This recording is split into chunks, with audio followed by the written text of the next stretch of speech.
All right, guys. Hi. Welcome, everybody. Welcome to our midweek service where we're going to have conversations about very important matters. Sadly, Remy won't be reading Bible for us because Remy was expecting me between 12 and 2, and I wasn't sure Remy was going to be available, so we kind of missed each other. Today, I want to talk about the expired Old Testament. Someone said, Gray looks good on me. Thank you so much. I hope it does. I'm working on my belly. This is not good for me. As a matter of fact, it's very bad for me, but I'm just kind of tired.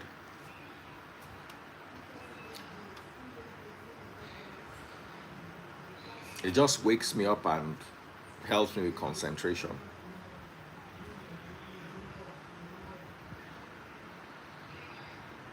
45 minutes is too long. Efe, can you read for me in 15 minutes? I'll be so grateful. I'll hug you. Where's my girl, Daniela Macon? How are you doing? Uninvited, how are you all doing?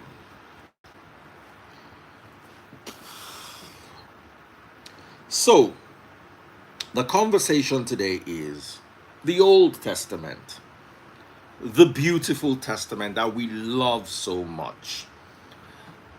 Because we have Psalms there, we have Proverbs there, we have how it all started there, we have so many stories there. The problem with the Old Testament is it good for doctrine? Mom with Cape, you've never read for me before. Are you available today? Mom with Cape, can you read for me? If you can, I'll be glad to have you. So, I want us to talk about the Old Testament. A lot of people would say, Daddy Freeze, you're atheist. You don't believe in God. I believe in God, and I'm a Christian. And that's one of the reasons why I don't like the Old Testament for doctrinal purposes. I like it as for scholarly work, for scholarly evaluation. I love it, but I don't use it to pray. I don't use it for anything except I understand that the message is actually generic. Like you have a few psalms, like Psalm 91, for instance, is a generic message. It it's not pinpointing to a specific occurrence, a specific instance, a specific people. You understand? But you'd be amazed that only 5 to 10% of the Old Testament is generic. The rest is specific, meaning the context in which it was used was for a specific people, a specific time, a specific place. It wasn't for all time. And most people don't understand this. They struggle to comprehend this.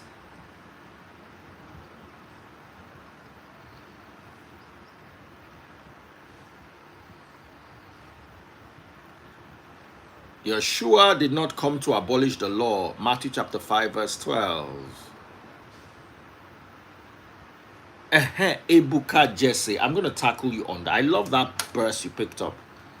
And I'm going to tackle you with the Talmud and Acts chapter 15 and Acts chapter 21. At the Talmud, I'm going to quote Sanderin 59a. For those of you who don't know the Talmud, who can read for me? Mom with Cape, can you read for me? If they ask you, say make una come. Now, if you are a guy and you are in Nigeria, don't read for me, please. If you are a guy and you are abroad and you have a nice voice and you know how to read, no problem. I have to test you. Reading for me is very, very stressful. Cody, the coordinator, I see you. I need someone who can read, who has read for me before. The point he raised is very. So for the Talmud, I'm going to quote Sanderin 59a. If I'm driving, good morning. Park for 10 minutes. Park. Kibo lon loto wa important by. If you people don't encourage me, I'll not be preaching again. No. If I didn't know you were coming online, you texted me earlier. About text me, ma. Prepare. Oh. Where are you going to? Okay, I can read for you for 10 minutes. I can pull up and read for you for 10. Do you have two phones? It's my phone I'm going to use to read. Hang. Hang. So, ni phone meji. No. I don't need two phones. Welcome to my world. I don't need two phones, so I call along me.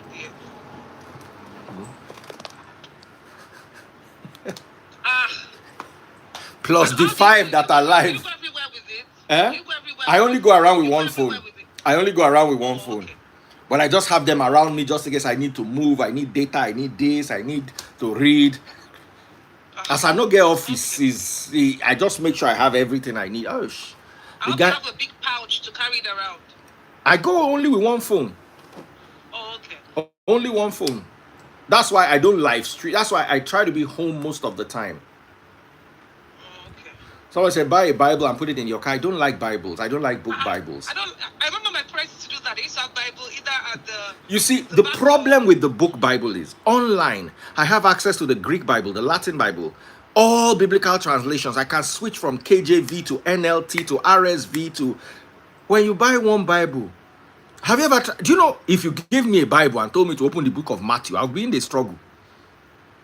I know say go day the New Testament, go day the end. I will begin.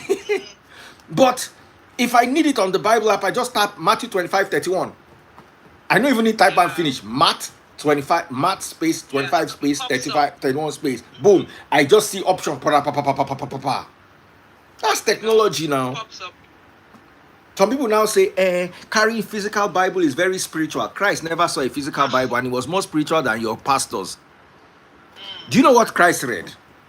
Parchment, what they call papyrus. When they say the scriptures is different. The scripture papyrus, different books. They were all. It's like, let me give you an example. When you are in GSS 1, you have your integrated science, your mathematics, your literature, your geography. Each of them, they don't have all of them as one book. They have them as separate. So when you hear the book of Enoch, now one book. So all these different books were not put together. Bringing them together is the canonization of scripture. It did not occur until beginning around 400 years after Christ. So when Christ said the book, the scriptures say, the different scriptures. No, Christ never saw the Old Testament together as one book. So if you are telling me that book is more spiritual than iPad, I'm trying to understand how. Book that none of the disciples ever saw a book. Books were not invented back then. So people like to... JLo, can you read for me? JLo, I'll be very grateful if you can read for me. You can still stay until you are ready to go. Allah, because I know that once you go, like, you'll not be concentrating. Me the real Bowie.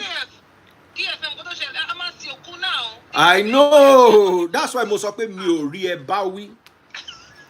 Atimu is very important. For me, there was a time when we started Free Nation, I used to preach every day. Atimuni. When I look at my bank account, God bless you, JLo. Said, give me 5 minutes. When I look at my bank account and I say the numbers are not looking like my children's school fees. Yeah. I will start afresh. DF, just yesterday, somebody here won $55 million. In Canada. Utatete. Taleni no. No, I'm at Tatete. But she Naija ni abi oyinbo. No be Nigeria. Now one guy from, you know, be even Canadian. Now the Canadian by residency, right? But 55 million. Èló ló máa tax no ẹ, èló máa gba tax no ẹ, bóyá No half. tax free. Irọ́ ni. Lottery money is tax free. In Canada. Yeah. In America, it's not tax free. In UK, it's not tax free. They don't remove tax. The money is your money. They don't remove tax. 55 million. 55 million. DF, Marco Jubia be 1 million. See, not that of Wo, èmi tí mi ò kí ń gbàdúrà 1 hour lóru. Mama jí ti ọ̀rọ̀ ẹ ní. Father, Ọláolúwa ìyà ò gbọ́dọ̀ jẹ. Kò gbọ́dọ̀ làágùn tó bá rìn lóòrùn. So people are saying it's tax free. I don't think it's tax free. Oh. It's tax free. It's tax free in Canada. So people are saying they remove tax. Well, let me tell you the kind of prayer I'll be praying for you. If you give me $1 million, the kind of prayer I'll be praying for you. As Olaoluwa is walking in the sun, let her not sweat. As the rays of sunshine hitting her, let her not break in a sweat. Allah. Motivation low.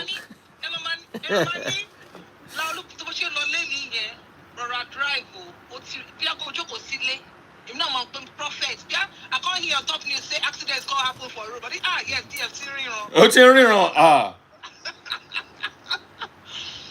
You know? So anyway, let's go to the Talmud. I only won $2. 2 times it's $2. Nobody win. Somebody says they cry when they don't win. You don't have to cry. Just, it's a luck thing. It's a luck thing. Just play and go. I won $2 twice. You've won $2? $2. Let me and I win a lot of free tickets. Free. Kids there, 1 million win. You know? Talmud.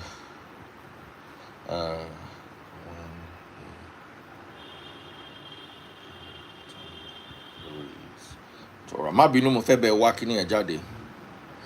Okay. So much traffic.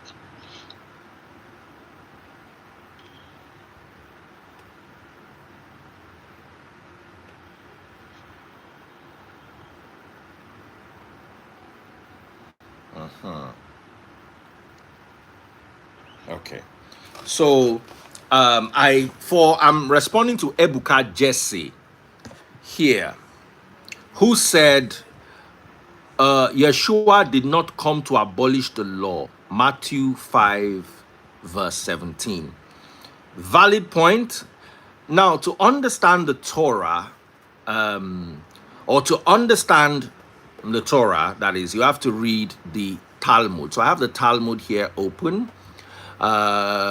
Talmud, this is 59a. The Talmud is the oral and written compilation of discussions, debates, instructions, and how the elders who sat at the gate, the Pharisees and the scribes, how they understood the book that was written for them. So if you read 59a, here it is rendered in Hebrew. In Hebrew, you read like this. So here it is in English. It says, and Rabbi Yohanan says, a Gentile who engages in Torah study is liable to receive the penalty. As it is stated, Moses commanded us a law, an inheritance of the congregation of Jacob. So I want us to talk about this, yeah? I want us to understand the fact that the Torah was not written for us. Ìran yín, ìran Yorùbá, ìran Ìgbò, ìran Hausa, kọ́ ni wọ́n kọ Torah fún. It was written for a specific people.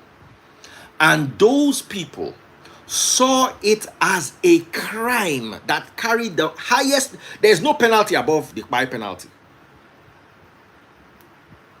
You reading their book carried the Kpai penalty as understood by the people who own the book. You can argue up, you can argue down, you can argue left and right. At the end of the day, it is what it is. When you say Yeshua did not come to abolish the law, it's true, but the law was never for us. The law was never for us. And that is why I'm now going to lean on, I don't know if J-Lo is ready. Okay, J-Lo, we're waiting for you. I'm now going to lean on Matthew chapter 15 and Acts chapter 15 and Acts chapter 21.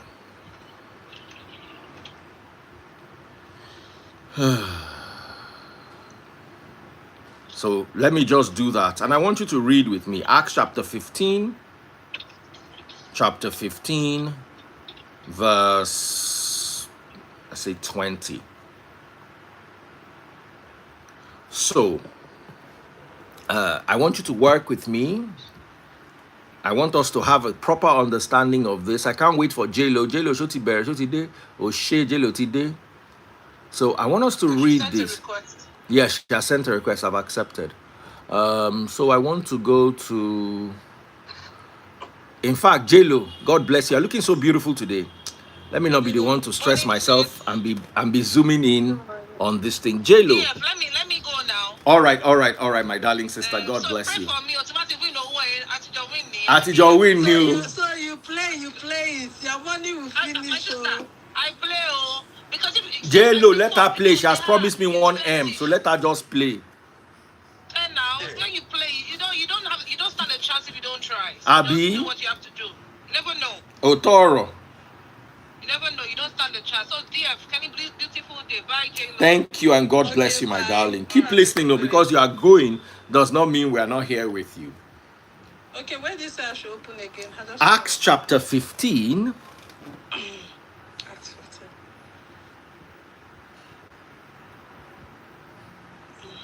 Okay. I want you to read from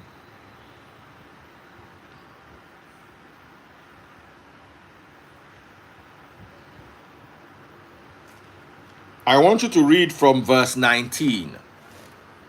So I'm tackling Ebuka Jesse, who says Yahushua did not come to abolish the law, and he quoted Matthew chapter 5 verse 17. And the first thing I rendered was from the Talmud, Sanhedrin 59a, that says that a non-Gentile, a non-Jew who studies the Torah should be put to Kpai. And why am I rendering that? Just to buttress the fact that it wasn't our book. Some other, Yohana said they should be put to Kpai. Some others disagreed. But I want you to understand that we were always the outsider. Oh, they can read it. They never saw us as one of them. If we took a study of the Talmud can be very complex to study, by the way. You can try. You need at least 10 years to understand the Talmud properly. Sanhedrin 59a. I'm back to the Talmud. I don't know if you'll be able to find it. So, okay, so let me listen. And the Gemara challenges, but if so, let the Tanakh count this prohibition among the 7 Noahide misvots. I've thought about these misvots a long time ago. The one who says that verse is referring to the Torah as an inheritance, this prohibition is included in the prohibition of robbery, as a Gentile who studies the Torah robs the Jewish people of it. So a Gentile who studies the Torah robs the Jewish people of it. There is a clear, It's like a Hausa that speaks Igbo or Igbo that speaks Yoruba. There's a clear distinction. We own it, they are stealing it. Even though some people are making an argument that say, well, they should be considered righteous for reading it. Others are saying, no, they should buy them for reading it. If you take a deep study of the Talmud, it's different little arguments, all compiled, the oral, the verbal, everything put together. One thing I'm drawing for it is they never saw us as one of them. So when you now go to the Bible now, because a lot of people say, okay, why are you using the Torah, the Talmud, to teach Christianity? So let's use the Bible. Go to Acts chapter 5 from No, not verse 15. 15. 15 is fine. I'm reading 5 from 15. In fact, read from verse 13, NLT. I want us to have a broad understanding of this Is it the conversation. Act 5 or the Act 15? Acts chapter 15, verse 13. That's 13. Okay.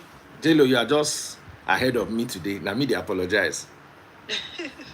Okay, Acts 5:15. Which translation? is it? NLT. NLT, New Living Translation. Okay.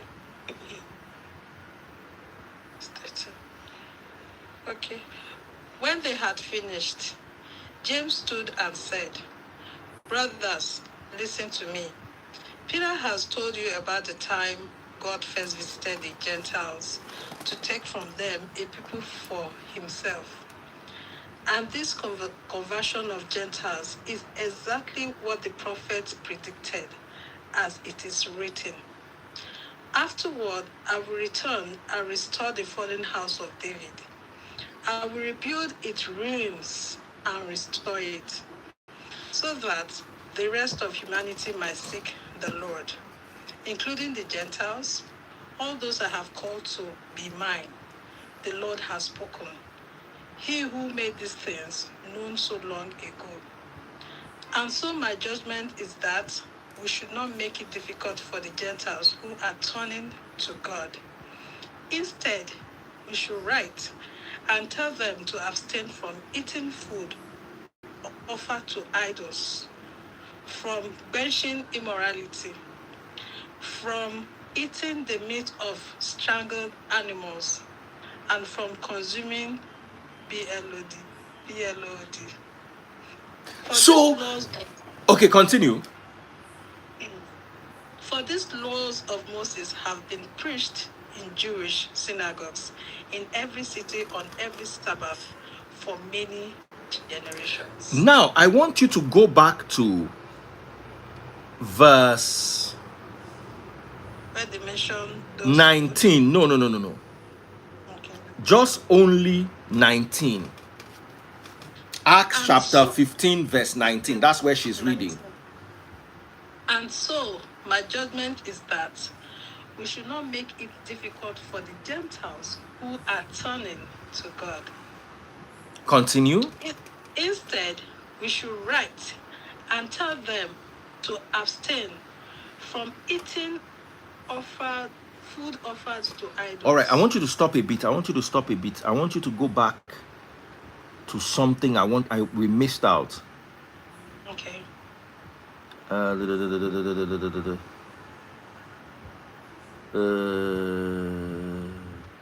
There's something I want you to read.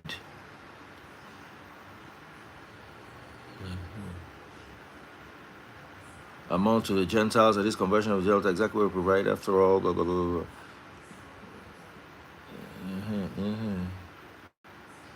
There's something I'm looking for that we just missed.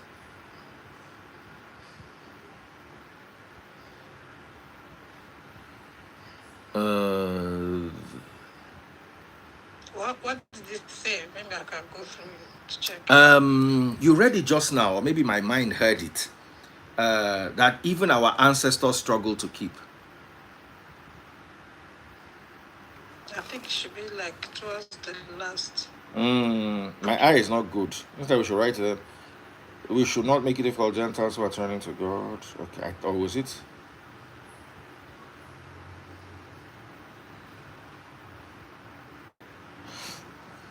I don't know how I'm missing it, but it's right there. Uh, let's.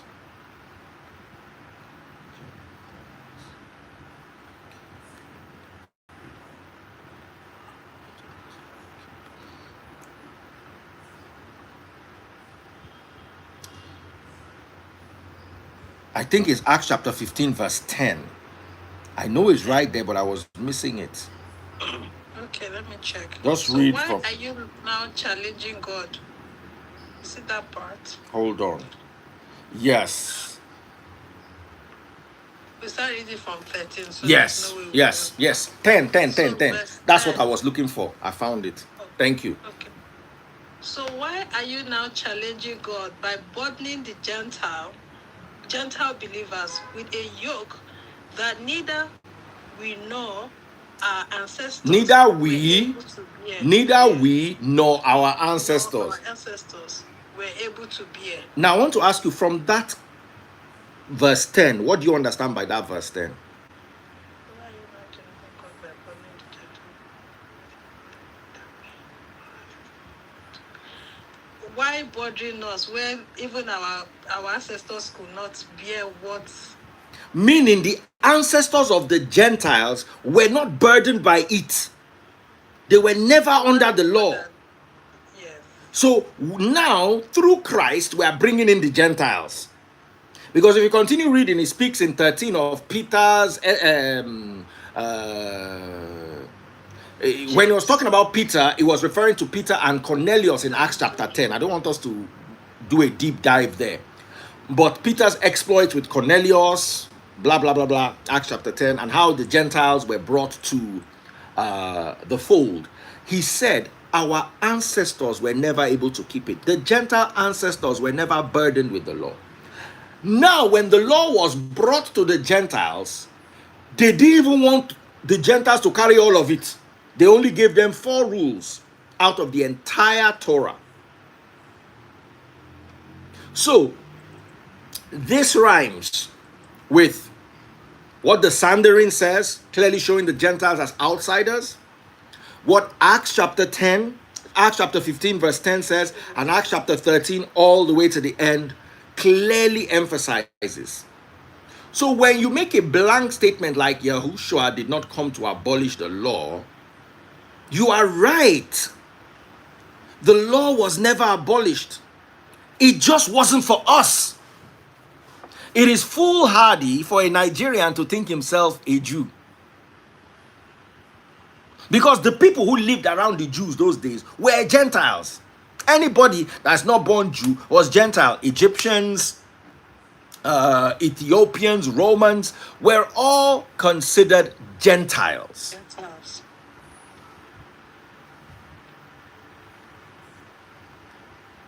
Do you understand what I'm saying? Now, I want us to study Acts chapter 15 again, go back to it, and show you that if you don't understand the context, you will misalign. I want you to read from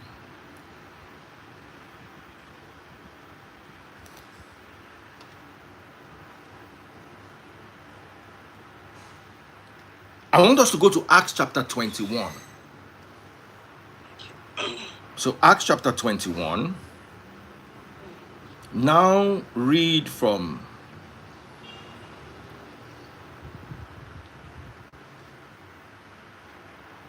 verse 18.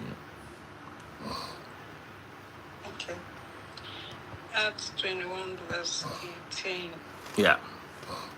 And it says, the next day, Paul went with us to meet with James, and all the elders of the Jerusalem church were present.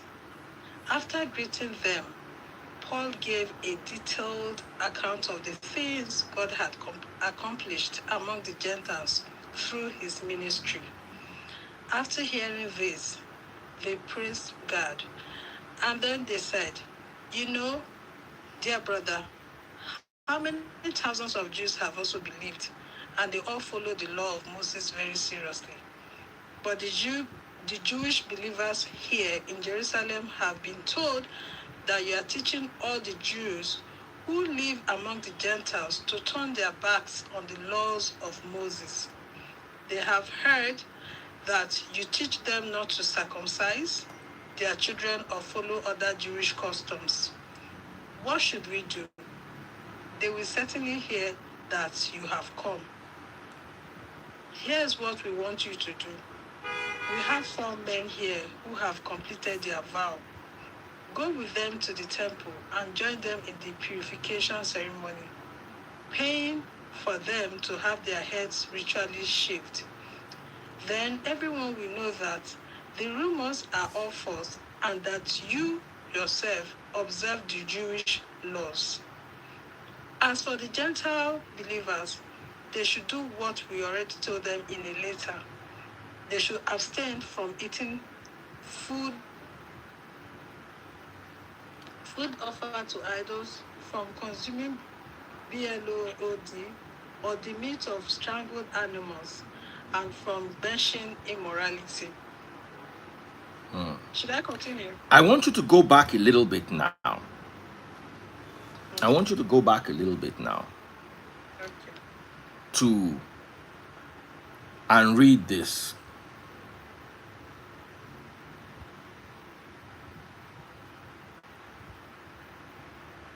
Verse 20, 21. Chapter 20. No, verse Okay, 20. Hold on. verse 21. Okay. I want to show you where. No, not 21.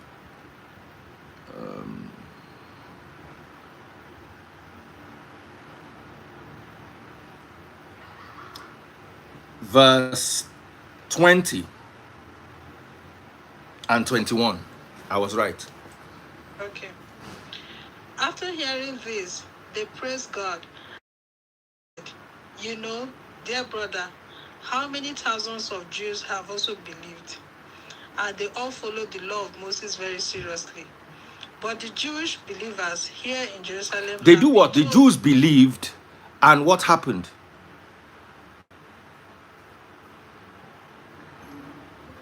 And they followed the law of Moses.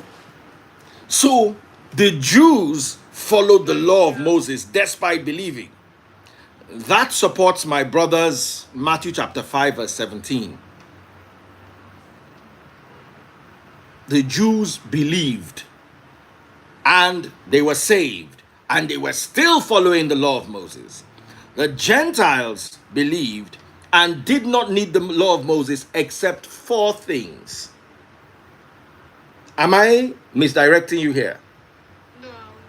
Now, talking about the prophecies of the Old Testament concerning Yahushua is going to be tough.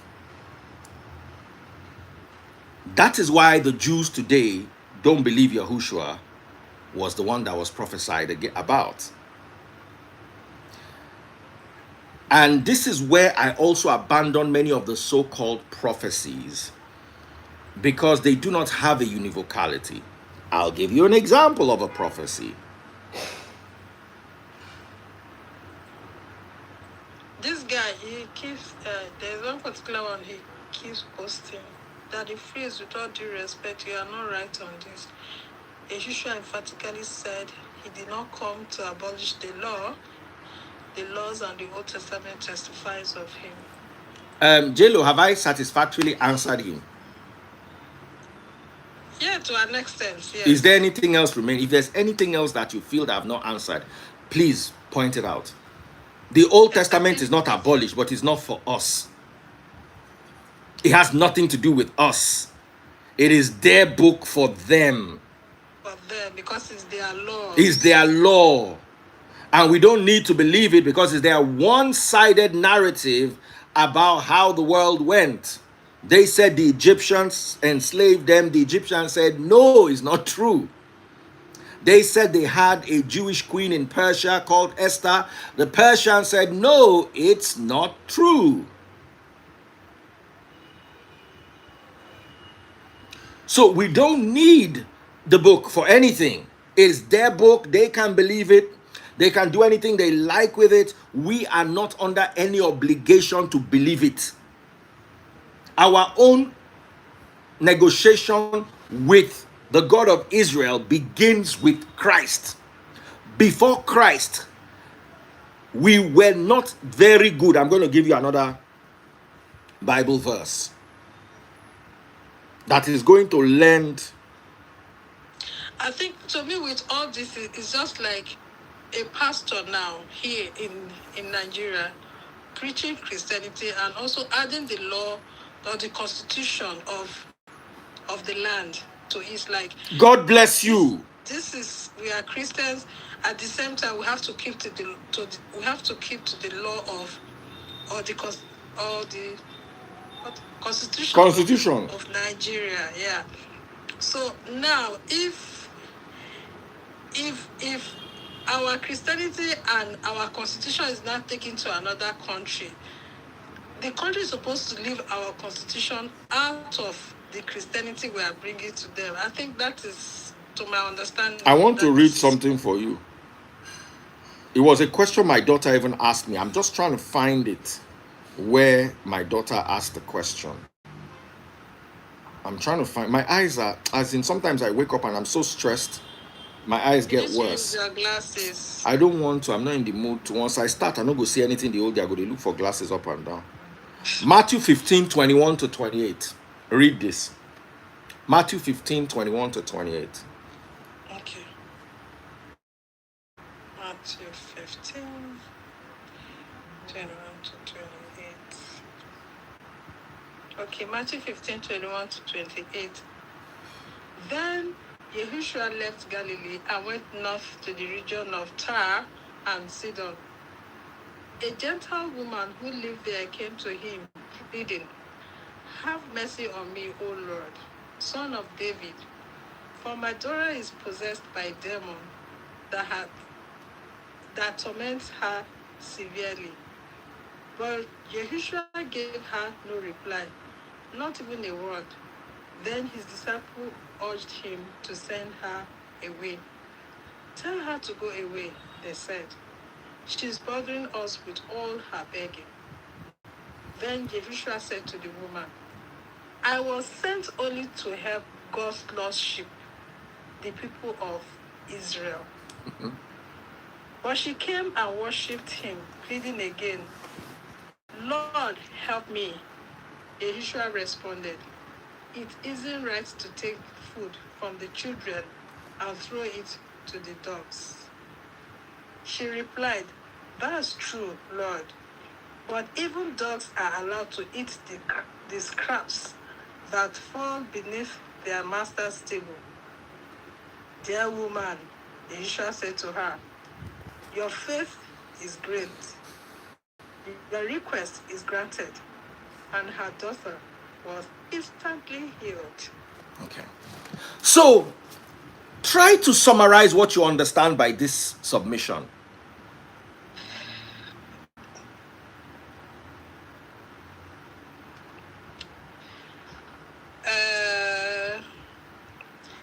When the woman came to meet Yahushua for the daughter's healing because he was greatly affected by demons, and then Yahushua responded and said he was sent to help God's lost sheep, the people of Israel. First of all, he came for the people of Israel. Specifically, the woman only was able to come in because she had faith.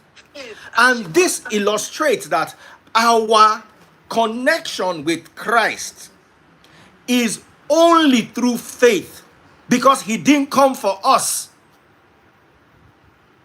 Not through the law, not through birth. No, we are not entitled to have him. He said it with his mouth. I don't know if I'm making sense to you. He said, "I did not come for you, but your faith is so great.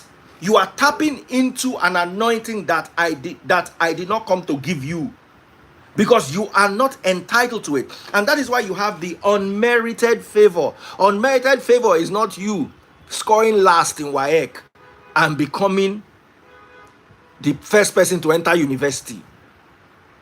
That's not unmerited favor. That's selfishness.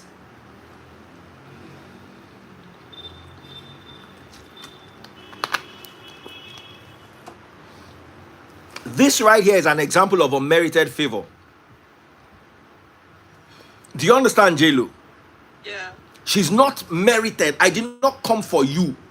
I came for my people, a specific set of people that Ebuka Jesse does not belong to. Because Ebuka Jesse, I'm going to ask you, please, from the 12 tribes of Israel, what tribe do you come from? Are you from Judah? Are you from Levi? Are you from Reuben or Benjamin?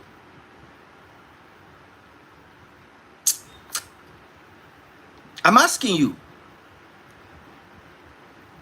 I still want you to come and help me. As many people as can help me, I'll be glad. Send requests. Paula, you to send requests.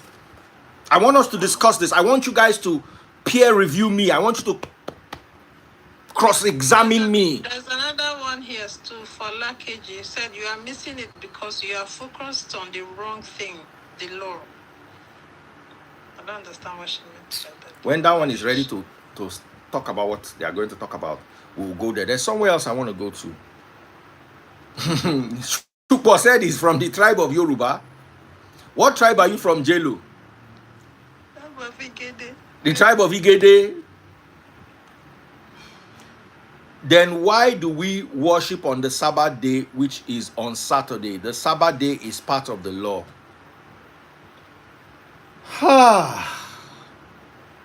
Who worship on Saturday? God, you see, when they have nothing to say. Who worship on Saturday? It is some people, some set of people that worship. Let me tell you, the moment you bring the Old Testament and its prophecies in it, you disqualify Christ. I don't want to go into this because it's above your pay grade, Ebuka. Don't make me go into it.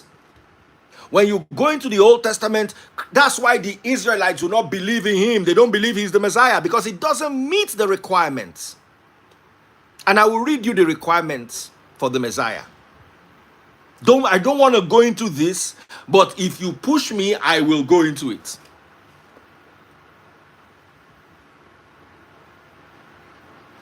Baby Freeze, what's that? Let me see it. What's that?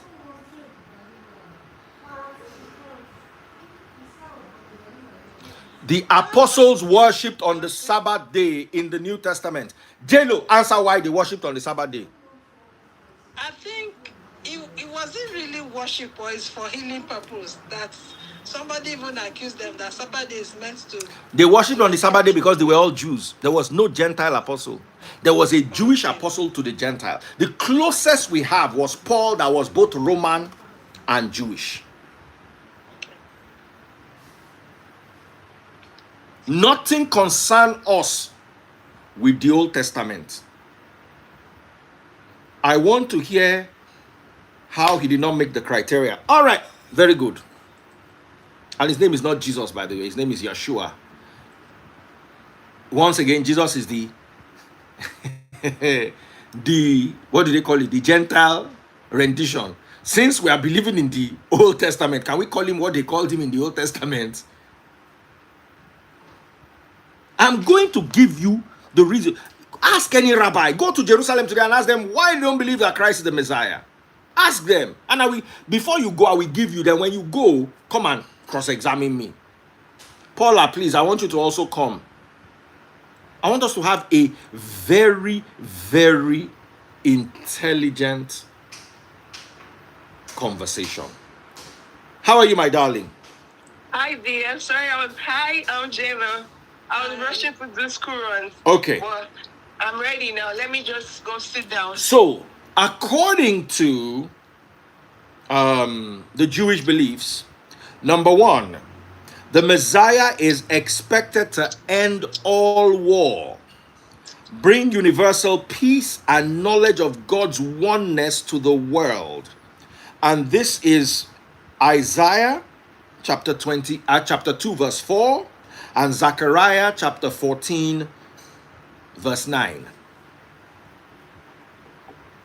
Christ did not meet that criteria. Criteria number 2, prophecy. He is meant to build the third temple. He is meant to rebuild the temple in Jerusalem, Ezekiel 37:26-28. Even though Christians will argue that he is now the spiritual temple. And I can take a rendition from 1 Peter chapter 2 verse 5. We are the building stones in the spiritual temple. The Jews don't believe in a spiritual temple. They want to see a physical one. And since he didn't build a physical temple, he's not the Messiah. Number 3, I did a very in-depth study on this. And like I said, I didn't want to share it with you because it's above many people's pay grade.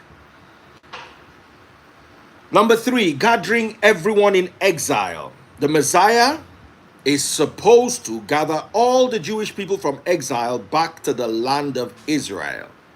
Isaiah chapter 43, verse 5-6.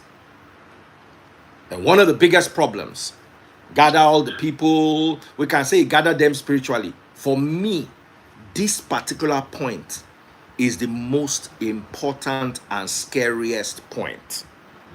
And that is, the Messiah has to be a direct descendant of King David through his father, born to a husband and wife. Genesis chapter 49, verse 10, and Isaiah chapter 11, verse 1. Christ is not a direct descendant of David.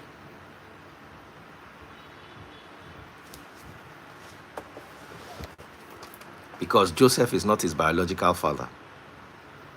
Oh.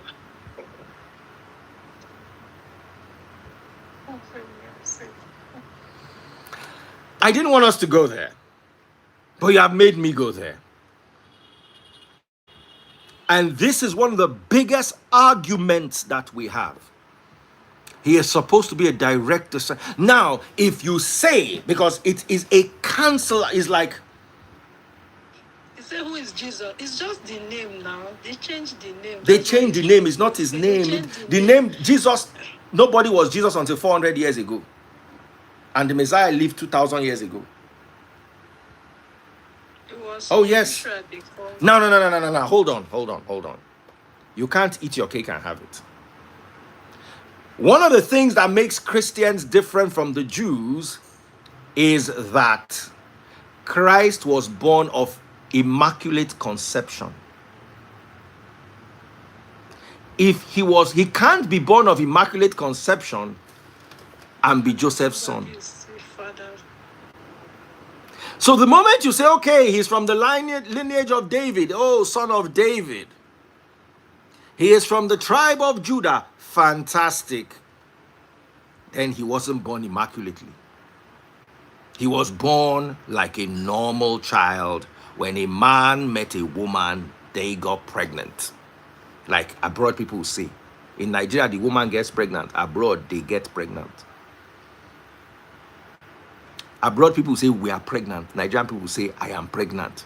My wife is pregnant. Abi? So what am I trying to say in essence is, this is what the Jews, one of the many points the Jews use to reject Christ as the Savior. So we cannot play both sides. Is he really born of a virgin? Because that way he can't be Joseph's son. If he's born of the Holy Spirit. And if he's Joseph's son, then it's just like the child you went to carry from daycare today, my darling. Should the Holy Spirit give you belly? Abi you drink akamu, carry belly? No be man sleep with you. So it's either Joseph slept with Mary and gave birth to Yahushua, or he was born of the Holy Spirit. You cannot have the two together. You have to choose one.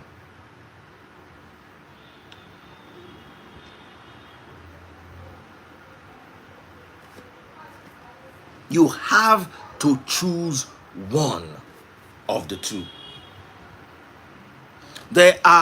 These are the prophecies that he has to meet.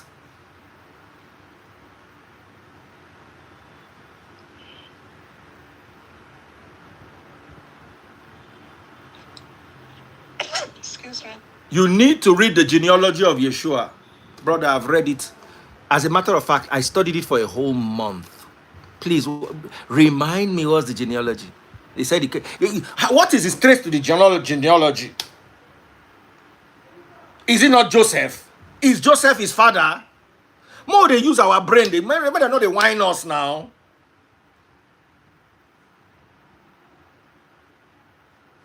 Descendants.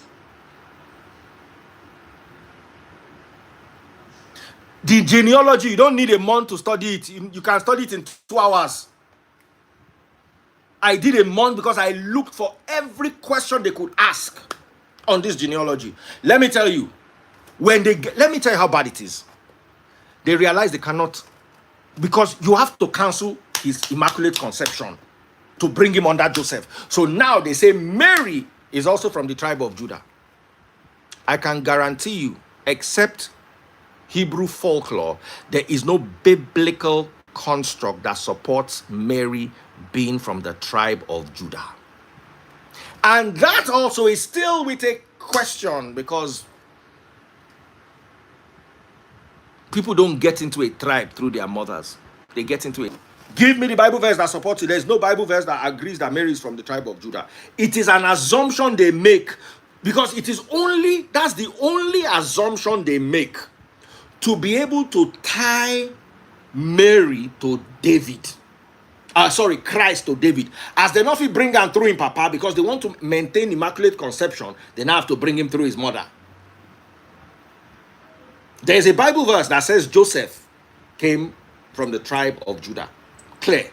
There's none that supports Mary. You can Google it. Ask AI. At least AI is very fast. He'll read the Bible for you. Nah.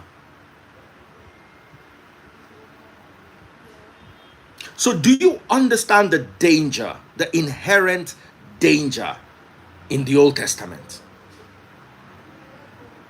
Because you are now going to have to throw away all these prophecies. You're going to have to.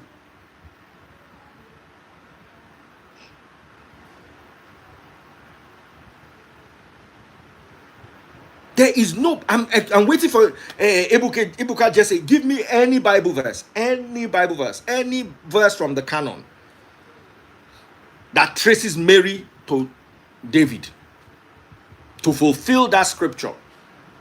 That if it is what you are saying is heretic. I say, give me Bible, you are saying heretic. I tell you, say I use 1 month study something. I stand here, I brag. Go and bring your father, your daddy Joe. Go and bring your rabbi. In fact, go and bring Joanna from the Talmud. Make argue this thing where they talk. I say quote Bible, you they tell me say I'm heretic.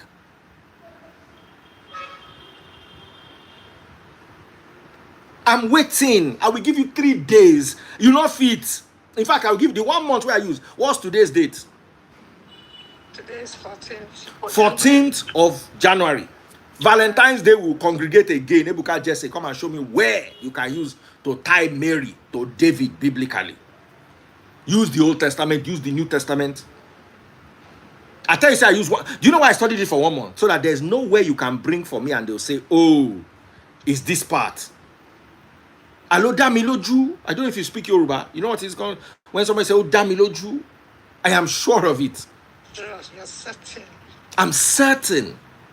I'm convicted that you will not find. You can Google, you can go to AI, you can ask anything. There is no Bible verse except Jewish people's tradition. Now, why do they want it like that? Because there is no other way to explain it.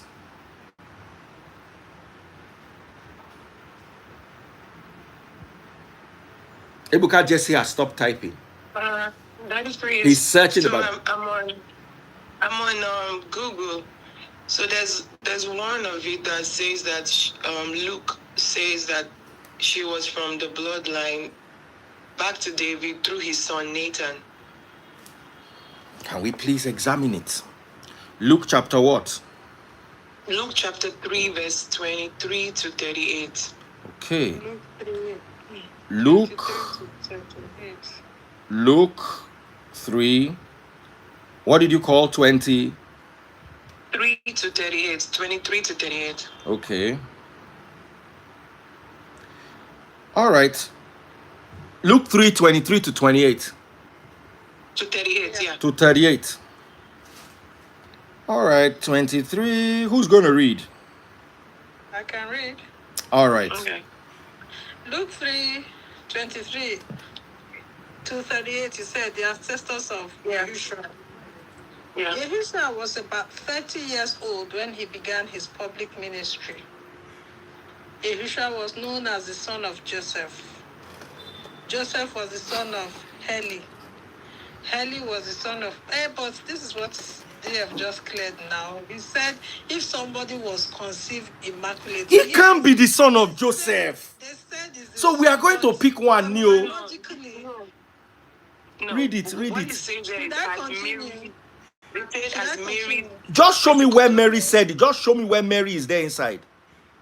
Oh, I'm using it from Google. I'm just trying to play. Okay. devil's advocate. Yeah, I get you. J-Lo, do you want to read everything? It's a lot. Okay, let me read. It's Just okay. read everything. Let's shame the devil and read everything. For all you know, I may be wrong. Heli was the son of Matthat. Matthat was the son of Levi. Levi was the son of Melchi. Melchi was the son of Janai. Janai was the son of Joseph. Joseph was the son of Mathathias. Mathathias was the son of Amos. Amos was the son of Nahum. Nahum was the son of Esli. Esli was the son of Nagai. Nagai was the son of Maath. Maath was the son of Mathathias. Mathathias was the son of Simeon. Simeon was the son of Joshek. Joshek was the son of Jodah. Jodah was the son of Johanan. Johanan was the son of Love your Resa. car. Resa was the son of Zerubbabel. Zerubbabel was the son of Shealtiel. Shealtiel was the son of Neri. Neri was the son of Melchi. Melchi was the son of Adi. Adi was the son of Kosam. Kosam was the son of Elmadam. Elmadam was the son of was the son of Joshua. Joshua was the son of Eliezer. Eliezer was the son of Jorim. Jorim was the son of Mathiath. Mathiath was the son of Levi. Levi was the son of Simeon. Simeon was the son of Judah. Judah was the son of Joseph. Joseph was the son of Jonam. Jonam was the son of Eliakim. Eliakim was the son of Meliah. Meliah was the son of Mena. Mena was the son of Mathatha. Mathatha was the son of Nathan. Nathan was the son of... Can you pause? So, Daddy Freeze, the question is from Google. They said through Nathan, the son of David. So who are the biological parents of Mary? I think that's the question. But this It traces it down to Joseph, not Mary. Not Mary's. Unless you want to say Mary is the mother of Joseph. I'm asking Daddy Freeze now. Who are the parents of We Mary? don't know. Okay, because they said traces it down You see, to Nathan, lineage, the son of according to Hebrew culture, was traced through the man. So the fact that you're even bringing Mary as it just shows that we not get case. That's what Google says, as Mary's physical bloodline tracing back to David through his son Nathan. So I'm thinking Mary might have a. Give me the Bible verse. It is. I'm telling you that this thing that they are doing. No. It's not Quote the verse. The Bible verse you gave is what we are reading. But Okay, let me find this who are the verse parents of is- Mary. Who are the parents of Mary? Let them give you a Bible verse. Yes, let them give me a Bible verse. Yeah, There's let me no look for Bible it. verse for. I can. When I tell you I use 1 month, I talk to rabbis. Nothing where I know do inside this matter. I believe you. I'm playing devil's advocate. No, so play it. I everybody- want you to actually cross-examine So me. I'm they said happy you are. the parents of Mary are Joachim and Anne. So from everything you read, I'm not sure I remember you saying Joachim. Did you say Joseph Joachim? and Mary were both from the this- same the tribe. one I read is Joseph. Those days they married from the Joseph same and tribe, Mary not necessarily. is the same descendant. Yeah, I that's just true. read Joseph descendant, so there's no way Mary and Joseph would be of the same descendant. It's possible that they are, but Let it me is find not. that. It does not exist. You see, something as important as this. Now, whether it exists or not, you don't trace the lineage of a man through his mother. Whether it exists or not, but it doesn't still exist.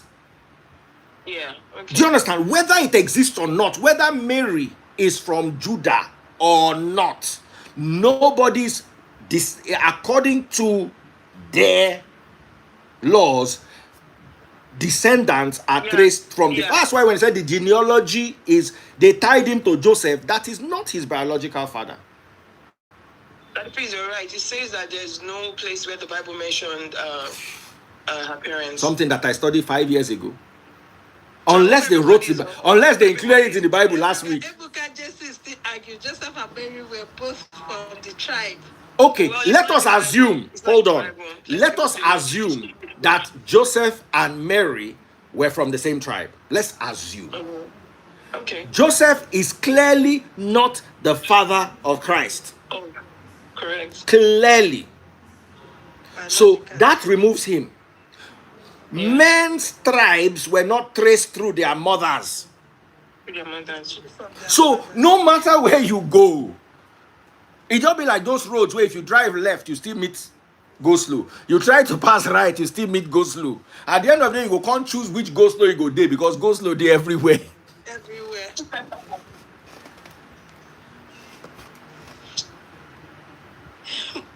Ebuka, don't go anywhere. You must. Ebuka, you must be here and you must learn because you sabi argue. So you see, it gives you it, and this is where the foolishness of religion comes in. You say he was born of a virgin. Okay. But then he has a father. Yes. That I agree, but not biological. So his father is God. Father to someone, yes. His father is God. Why are you now trying to trace him to human being? The same one I say, now God being Papa. Then the same one I can't say no, he's from the tribe of Joseph. You can't have the two. You have to choose one. And that's where the Jews struggled. This other guy, you say I disagree, sir. What is the possibility that Joseph didn't sleep with Mary? No, nobody said. You see, listen. There are two ways. We are working based on what. Hold on. There are two ways to make a child, according to the Bible: divine conception and man. Abraham slept with his wife and they had a son. Abi? So, if you wants to argue with you, I have so much to teach, and this guy will take us back. I like it when you are typing in the comment section. If I bring, take us, okay, I give you 3 minutes. What's his name? Imagine cocktail. Imagine cocktail. You want me to go up? No. I have one No, spot. you can stay. Okay. Let's give him 3 minutes. Everybody quiet. Let him talk for 3 minutes. After that, we remove him and we explain. IDF. All right, brother, go ahead. You have 3 minutes. All right, thank you, sir. Daddy Freeze, well, I totally agree with everything that you said, and my two ladies right here. But this is the thing. The question is, what is the possibility that Joseph didn't actually sleep with Mary to, give birth to Yeshua? Because according to the law of the Hebrew people that says a virgin got pregnant. All right, Matthew chapter 1, verse 25. Can I explain that, sir? No. I want them to read it to you. So no need to go too far. Matthew chapter 1, verse 25. Who can read? Okay. I can. What version do you want? Read from verse 22, NLT. Verse 22. Okay, all of this occurred to fulfill the Lord's message through his prophets. 23. Look, the virgin will conceive a child. She will give birth to a son, and they will call him Emmanuel, which means God is with us. 24. When Joseph woke up, he did as the angel of the Lord commanded and took Mary as his wife.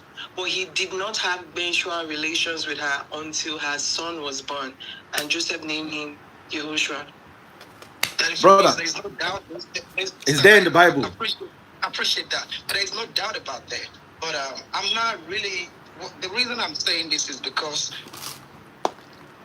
I'm trying to be logical as possible. Because when somebody appeared, when an angel appeared to Mary, whoever the angel appeared to, was it in her dreams? Was it like in person? Did the angel actually spoke? Me, I'm just trying to be logical. I'm sorry, but the thing actually is, according to the law of the Hebrew people, a virgin got pregnant, and there's going to be a punishment for a virgin that got pregnant that is not married. And just so Mary don't go through, maybe I'm not right. I'm sorry. You're pretty much vast about the Bible. Just so Mary don't get punished, Joseph came up to say, I am responsible for the pregnancy. So right there and then, I'm just thinking, like, is it not really possible that Joseph did something with Mary to actually be? I don't know. Do you? Didn't do anything. It is your own thought. You are just bringing in your thoughts towards this. It has nothing to do with the arguments now. Yeah. 3 minutes is up, brother, so I can, please don't be angry. No, These ladies are busy. You still have 30 seconds. Oh yeah. Continue. Give him 1 extra minute so he can. Well, I got so much to say, but I just don't want to take us back. So y'all can have it. Thank you. Okay, thank you so much. Your time is up. Oh my God, you'll be actually time keeper our shoe. Press X. That if you need Janice to be your timekeeper, she's really good. Press X. All right, brother. Okay, so somebody said that was the point of adoption. I love that. Ife. Yeah. What country are you in? I'm in the US. All right. So imagine you are in Nigeria and I'm your husband. And we have 2 kids. And you are an American citizen. And you want to take our 2 kids and I with you back to America. Right? Yeah. All right. So how? Adoption. Now, you go to the American embassy. If you say that, let's imagine we have 2 sons, John and Kamorudin. Kamorudin is our biological son. John is our adopted son. How do we prove that Kamorudin is a biological child? In the American embassy, how do you prove? Is DNA. DNA, baby. Yeah. So DNA will prove that Kamorudin is my bloodline. Correct. How do we prove John is our adopted child? Your papers. The papers. Paperwork. Both qualify as children, but only one qualifies as bloodline. The prophecy says bloodline. Maybe if I read the prophecy to you,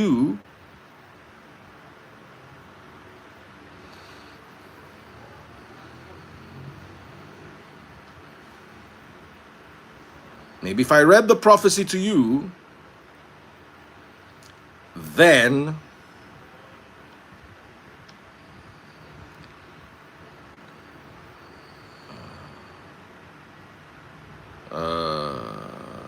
sorry. I opened my book where I kept the prophecies.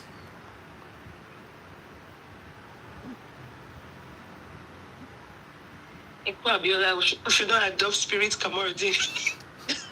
Kamorudin, anybody that adopts Kamorudin. All right. Genesis chapter 49 verse 10. Somebody help me out with it. Genesis 49. Okay. Genesis 49 10. 49:10.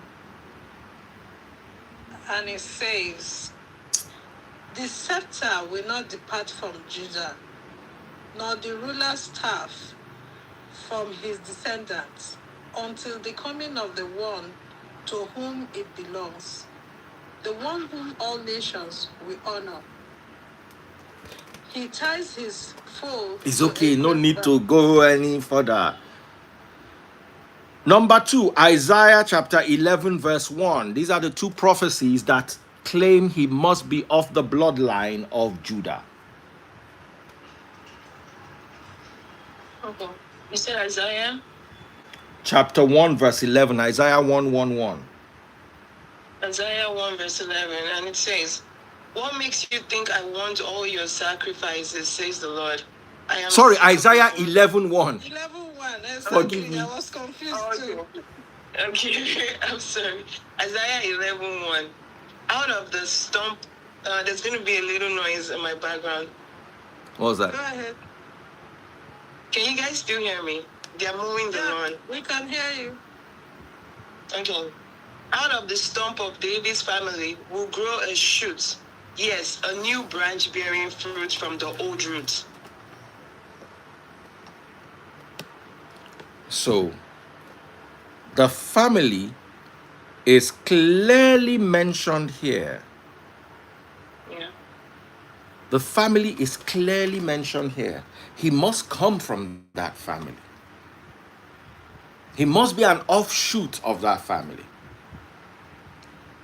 So it becomes dangerous to just assume that an adopted child, because the Jews did not join you in that assumption. He had to be from that tribe.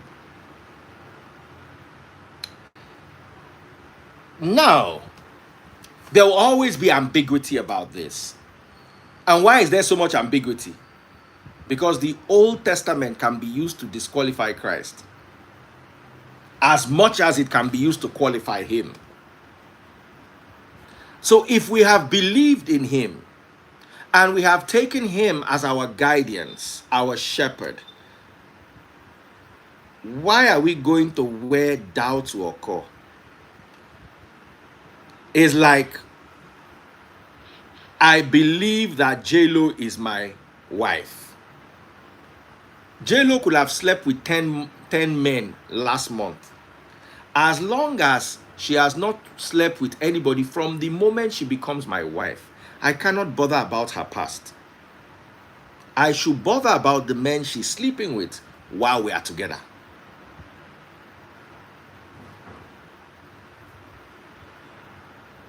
I don't know if I'm making sense to you.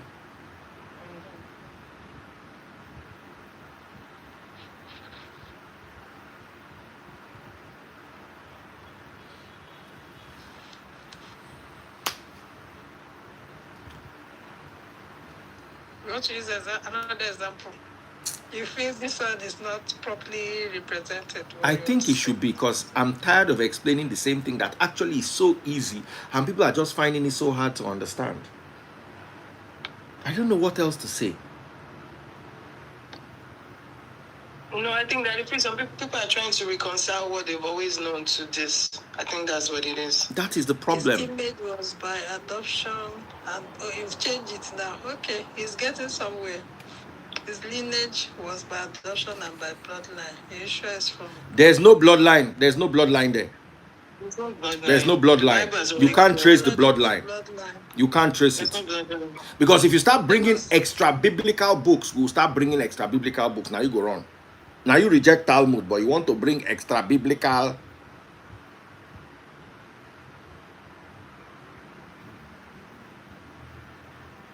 So we don't want, listen, we don't want to bring Mary's V into question. We don't want to bring the Immaculate Conception into this. So let us just leave it as it is. Because if we start to dig, you know, go favor us.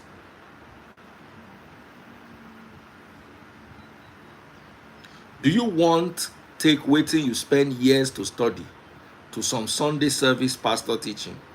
Dear, if you want take waiting you spend years, bro, your pastors taught you without recourse to scripture or without proper recourse to scripture. They just speak. They picked and they chose. They were taught in ignorance and they continued teaching in ignorance. Do you understand? Now, let us talk about the dangers of the Old Testament. The Old Testament, let's talk about Moses. Moses was picked as the special one to save the Israelites. Abby? Yeah. So, Moses was sent into Egypt. He ran away from Egypt eventually after buying an Egyptian. Then came back with the Jews, according to the story, led them into the wilderness to the promised land. And God just decided that he will not see the promised land. After all the work we do. This is a particular verse that pained me so much.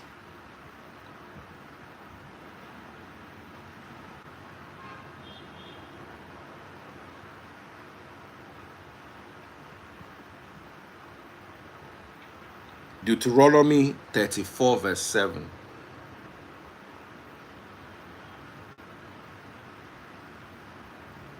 Deuteronomy 34 verse 7. Maybe I should not read from verse 7. Okay. You want me to read from verse? Just let me.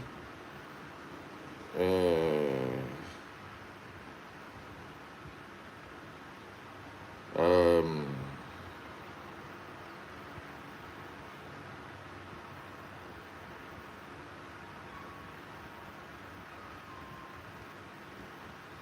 I want you to read from verse 1. Yeah. Okay. The heading is the cry of Moses. Then Moses went up to Mount Nebo from the plains of Moab and climbed Pisgah Peak, which is across from Jericho. And the Lord showed him the whole land from Gilead as far as Dan. Verse 2, all the lands of Naphtali, the lands of Ephraim and Manasseh, all the land of Judea, extending to the Mediterranean Sea. Verse 3, the Negev, the Jordan Valley with Jericho, the city of palms as far as Zoar. Verse 4, then the Lord said to Moses, this is the land I promised an oath to Abraham, Isaac, and Jacob, when I said, I will give it to your descendant. I have now allowed you to see it with your own eyes, but you will not enter the land. Verse 5, so Moses, the servant of the Lord, died there in the land of Moab, just as the Lord has said. Verse 6, the Lord buried him in a valley near Pen Peor in Moab. But to this day, no one knows. Verse 7, Moses was 120 years old when he died, yet his eyesight was clear and he was as strong as ever. Do you want me to keep reading? It's fine. What did Moses do? Do you know what Moses did? He was angry. I can guess. Yeah, tell me. And then I remember I was very angry with my mom. I was like, is that he hit the rock. The rock, yeah, more than the necessary times. I was like, is that all he did?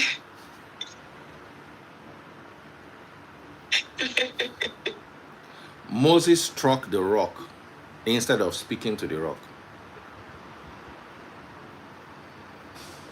That's all. That's all. I was sad that day. When Moses took a wife from among the people that he was not supposed to take a wife, and Aaron and Miriam complained, God punished them. Mm-hmm. But then he struck a rock instead of talking to the rock. And 170 years of work. Became nothing. Is Wait, that it's not like he struck it 3 times instead of once. He's supposed to speak to it. I think it's Numbers chapter 20. That's where that particular incident happened. Numbers chapter 20. Yeah, let me find it so I can clear my doubt. Okay, yeah, Moses struck the rock. Yeah, let's see. I think it's Moses chapter 20. I see. Numbers 20. Yes. Oh, I found it. You I found found it. it. Yes. Yes. So verse 11, Moses raised his hand and struck the Verse rock 7. Read twice from with his verse staff. 7. Okay, from verse 7. And the Lord said to Moses, verse 8, you and Aaron must take the staff and assemble the entire community. As the people watch, speak to the rock over it, and it will pour out its water. You provide enough water from the rock to satisfy the whole community and their livestock. Verse 9. So Moses did as he was told. He took the staff from the place where it was kept before the Lord. Verse 10. Then he and Aaron summoned the people to come and gather at the rock. Listen, you rebels, he shouted. Must we bring you water from this rock?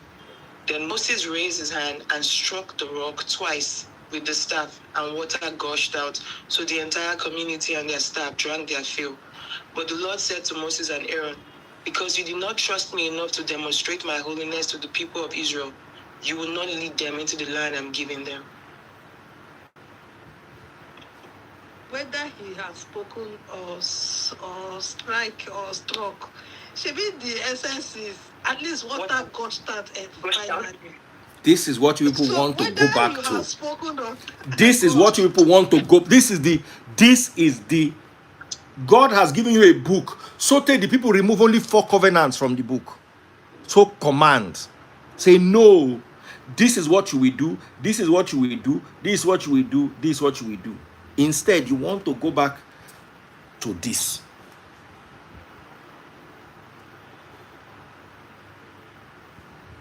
Moses went to set the people free from Egypt and took them to the wilderness for 40 years. And they all died in the wilderness. None of them except Joshua and Caleb made it to the promised land. Explain to me exactly how God saved them. Well, why the stress of bringing them? You should have just let them. Do you know how many times Moses said that these people that you have brought out, as in, explain to me how that was. Okay, he brought them out, then he looked like he abandoned them, then he got angry with them. We are not judging God, we are just talking now. We are God. We just are saying talking. those Stop things being that- afraid. This is what they wrote in the book. Folake, it's Folake, right? For like is. We are not judging God. Someone said the descendants. Let me ask you a question. Let me ask you a question. Do you want to suffer your entire life for your descendants? Is that so? What is God's promise to you? Suffering so your descendants can be okay. I understand when I enjoy a little and then my descendants enjoy more than me, but that I live a life of slavery to wilderness for my descendants. And then I want to go back to that book of descendants.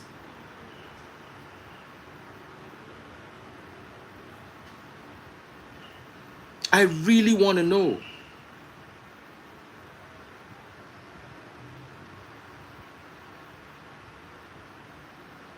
Someone said, imagine seeing the Red Sea parted and you will still have the BALS to rebel against God. The problem is, history never agrees with any Red Sea parting. Correct. I don't want us to go there because it will not favor And us. because of you, I had to go and research. I'm like, wow, the people said it never happened. So why are we? It never happened. You Even see, if it one of the happened, most so many important things stories in Christianity is the story of the Samaritan woman with the child with the demon, where the woman said, even the dogs will get from the crumbs. crumbs. And through From the faith, master's table. she was healed. See you touching my wall. I can see you touching my wall. Come here. a baby freeze. Who else? You just. I'm coming and I'm going to deal with you. Because when they were painting the house, you were playing game. Don't worry, I will deal with you. What did I tell you about touching the wall?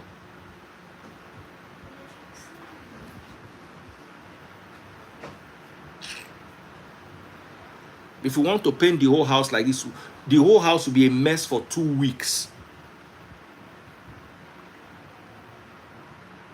Someone said, Daddy Freeze, you are using human logic to negotiate scripture. Please, until you can show me the part of scripture that was written by spirits. Was it not human logic they used to write it?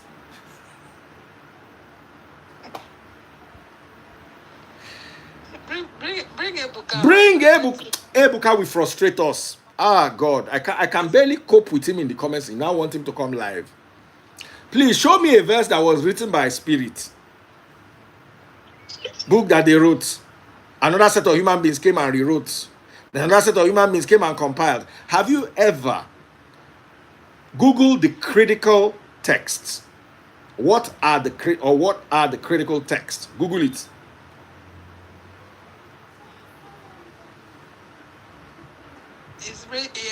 Folake is bringing first. Is it not First Timothy 2:15? Is it 2:15? All scripture is God breathed. We don't want to go down that road. Great critical text. What are the critical texts?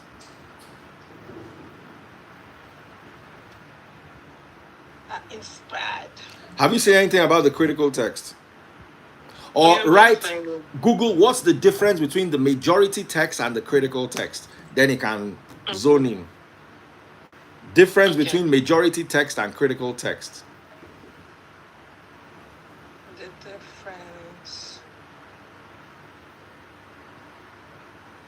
difference between critical text and majority. You said. And majority text. Yeah, I found it. I found it. So the majority text, the readings are from the largest number of Greek manuscripts, while the critical text, this is a bit. This is not what me asked. It is. But read it. The critical text are what? The method employs textual criticism, comparing all available manuscripts. Okay. So human beings sat down and compiled the majority texts. And human beings sat down and compiled the critical text. And you are now telling me the Bible was inspired by God. Somebody's asking how spirits they take open this. And now human being, if you now Google what is the difference between the critical text, the majority text, and the textus receptus? Let's do some scholarly work here.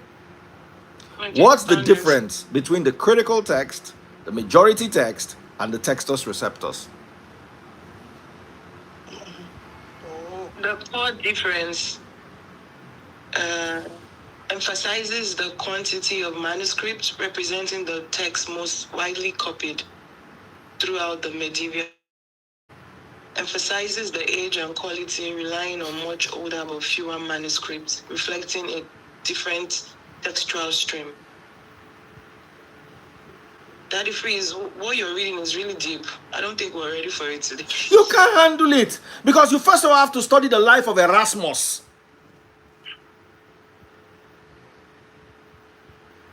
Yeah. So there is nothing spiritual inside this thing. No.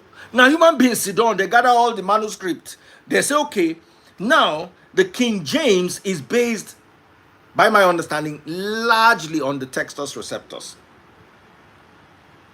Yeah, that's what it says here. Textus receptus, Yeah. Now, the King James is one of the least accurate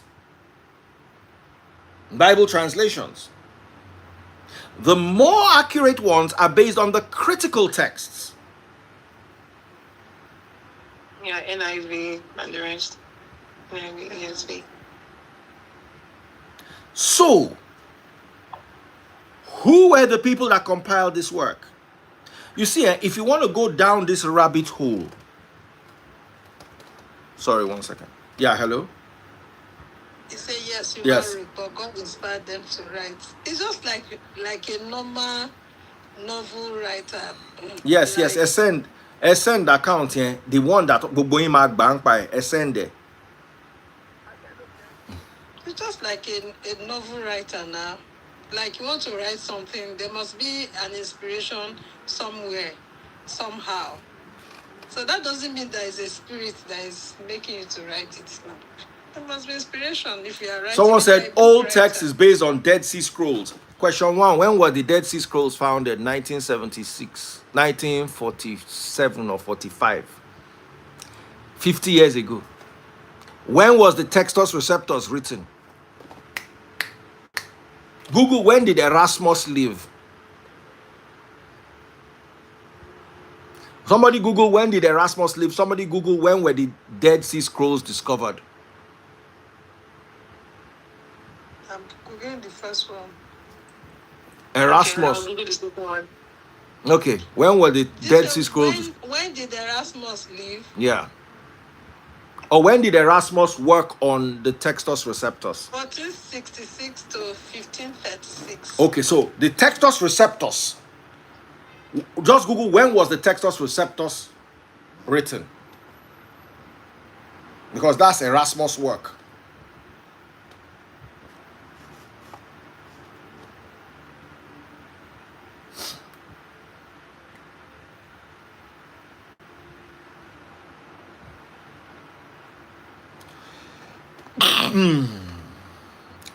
That's you. Help me. Which one? Okay, because I googled the Dead Sea Scrolls. Written. The Dead Sea Scrolls were written when? Or were discovered when? Late 1946, late 1946 or early 1947. I said between 1945 and 1947. Abi? Yeah, you're correct. All right. Yeah. So when was the Textus Receptus written? 1516. So 400 years later. Because somebody so somebody said the Dead Sea Scrolls were what inspired the Textus Receptus. So they don't write something, keep. Then 400 years later, the thing where they go use inspire them, they just find them. The person that do this thing to you need cane. Public cane. So the Textus Receptus is more or less the basis for the King James Bible. When the Dead Sea Scrolls were discovered, that's when they realized that, voila, day. Google, is the book of Enoch among the Dead Sea Scrolls?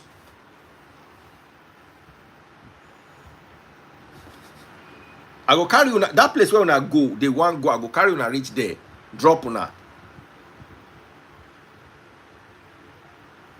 Somebody must have googled this before. Yes, fragments of the book of Enoch, specifically First Enoch, was found among the Dead Sea Scrolls. All right. Why is the book of Enoch not in the Bible?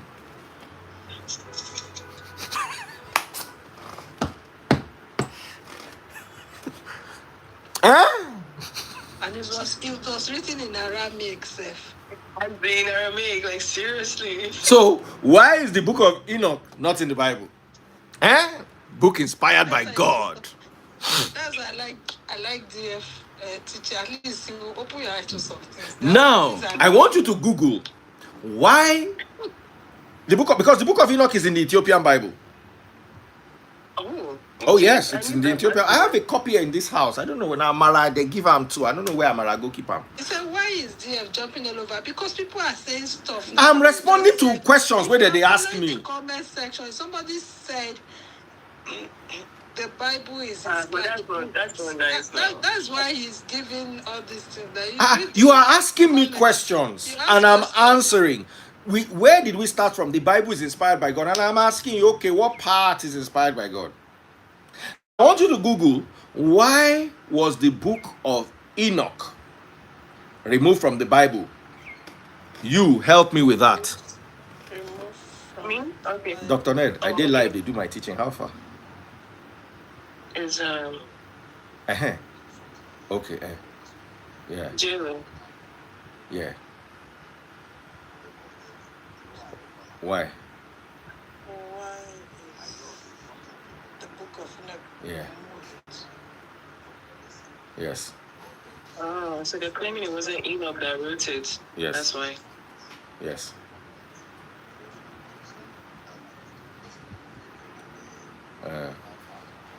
That is the selective. And that's what DM has been saying now. No, it's kind of they're claiming And it you know, say wasn't I Enoch did that live. wrote Just it. give me like 30 minutes. I'll be off. I go call you. They're I go claiming call you somebody now. has wrote it and used Enoch's name. That's why they removed it. Well, it doesn't matter. If Wait. suppose- Okay, so somebody wrote it and used Enoch's name, Yeah. but it's part of the Dead That's Sea what they Scrolls. So why is it not there? If whether it's No. Okay, what about the book of Maccabees? Why is the book of Maccabees not in the Bible? Google. Why is the book of Maccabees, easy to spell, I found it. not in the I Bible? found it. Yeah, the book of Maccabees aren't in the Bible because they weren't part of the Hebrew Bible canon being written after the time of the major prophets. That's interesting. Okay. Now, what is the difference between Now, let's talk about Satan. What's your forget Free Nation? Ife, what's your understanding about Satan? the rebel He rebelled. I like that story. sent from heaven, sent down from. He was sent down from heaven. A beautiful angel with a beautiful voice. Fantastic. Do you know where you have all that? In the book of Enoch. Oh, really? It doesn't exist in the Bible. It doesn't even exist in the book of Enoch, but there's something similar. Google Fallen Angels Book of Enoch. So my problem is the book of Enoch, you don't trust his authorship, but that's where you get your devil from. Make it make sense to me.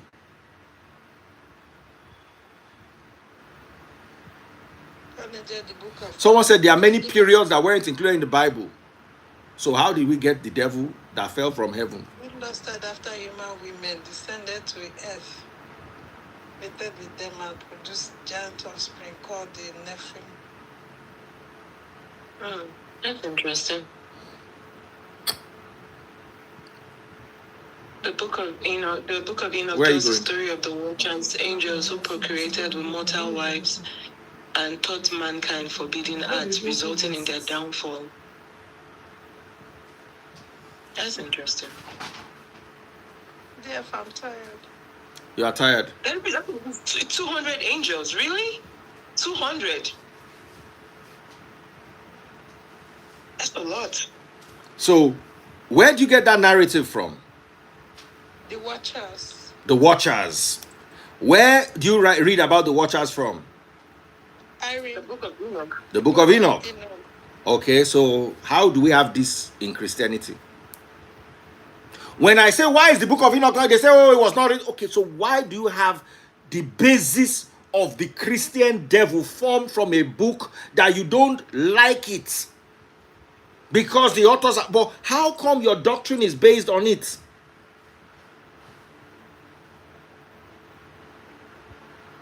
Satan is our accuser. His name is Lucifer in the Hebrew, Hillel. Once again, you have spoken complete nonsense, Ebuka Jesse. The word Hillel in Hebrew can be found in Isaiah chapter 14, verse 12, and is speaking about the king of Babylon. Has nothing to do with any satanic being. Oh, how you have fallen from heaven, oh Lucifer. The only reason you are tying it to the devil is because you are using the book of Enoch to justify that some angels fell. But you have rejected the book of Enoch because of his authorship. But then...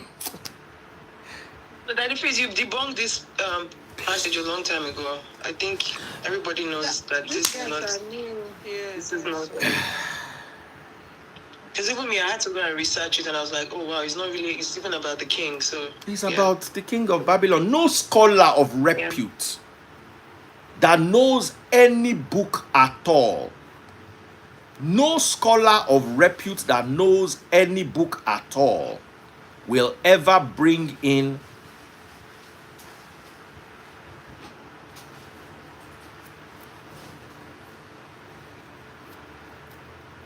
But the issue, I have a question for you. No, Satan was not mentioned in number 22:22. I just opened it now. Somebody said so. It was not mentioned. And the question I have for you is because I feel like you would have been in the position that I am currently in when you were studying the Bible. So at what point do you now decide, like, okay, most of the things that Ebuka Jesse, from today on, don't ever talk on my life again. Don't ever talk. You have the IQ of a 13-year-old in special needs class. This is the dumb, as in, I've seen dumb, S-H-I-T, but this is like, as in, bro, you're retarded. I'm sorry. Daddy, do you want me to read it, the place that he mentioned? Please, let him read it. Revelation chapter 12. Read from verse 7. That thing is quoting Revelation chapter 12. I have it in my head. Read from verse 7. You see me open any Bible? Yeah, I'm in NLT. Revelation 12 verse 7. Then there was war in heaven. Michael and his angels fought against the dragon and his angels. And the dragon lost the battle. And he and his angels were forced out of heaven. This great dragon, the ancient serpent called the devil or Satan, the one deceiving the whole world, was thrown down to the earth with all his angels. Then I heard a loud voice shouting across the heavens, "It has come at last." It's okay. It's okay. It's okay. So let us understand the context of this. So yes, the book of Revelation chapter 12 does speak of war in heaven and an angel being cast out of heaven.